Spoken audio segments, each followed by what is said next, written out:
La Bretagne regorge de jolis villages et villes à visiter absolument. De Carnac à Pont-Aven, en passant par Quiberon ou l'île de Groix. Et entre deux activités, j'en profite pour flâner dans les rues. Pour l'instant, je me trouve dans le Finistère, c'est le sud de la Bretagne, dans une petite ville trop mignonne appelée Quimperlé. Je ne pouvais pas passer par Quimperlé sans aller manger des crêpes dans la meilleure crêperie de la région, la Gourmandine. Ici, Caroline vous prépare, avec amour et talent, dans un cadre original, des crêpes traditionnelles sucrées ou salées à la farine de sarrasin. Une complète. Bon appétit. Merci beaucoup, il paraît que c'est la meilleure crêperie de Bretagne. Et du monde. Ah, c'est ça, on m'avait pas dit. Dites, je peux vous poser quelques questions? Oui. Parce que moi, j'aimerais bien connaître l'origine de la crêpe bretonne. Venez un petit peu près de moi. Alors dites-moi un peu, ça vient d'où les crêpes bretonnes?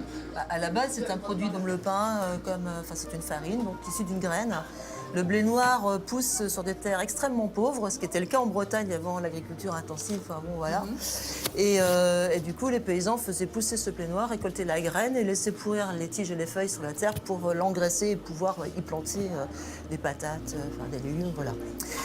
Donc, ils faisaient une farine de blé noir, l'étalaient en crêpes qu'ils mettaient à sécher dans les greniers et stockaient comme ça des piles de crêpes sèches dans les greniers et les sortaient régulièrement pour les manger, donc les réhumidifier voilà, pour les manger et souvent les trempaient en choulatte, comme on dit en Bretagne. Une choulatte, c'est un bol avec le petit lait du beurre. Les paysans faisaient du beurre, allaient le vendre pour se faire un peu d'argent, gardaient le petit lait pour y mettre des morceaux de crêpes de blé noir sèches dedans. Ça faisait une soupe à la crêpe, en fait. Une soupe à la crêpe avec les protéines comme ça. Crêpes salées, mais crêpes sucrées aussi en Crêpes Bretagne. sucrées aussi. Les crêpes sucrées, c'est arrivé plus tard. C'était déjà avec un peu plus de richesse, un peu plus.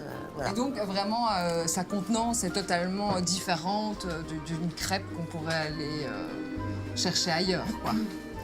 À la base, c'est un petit peu toujours la même chose. Après, il y a des pâtes différentes avec du blé noir, du sel, de l'eau. Certains y mettent des œufs, certains y mettent un tas de trucs. Et en fonction des pays et des traditions, forcément. Mais celle-ci, c'est la vraie, c'est la seule, c'est l'unique.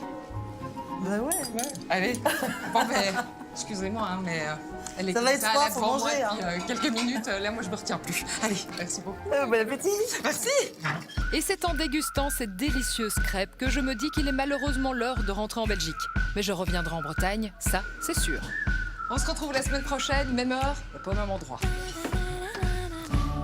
Faut-il pas?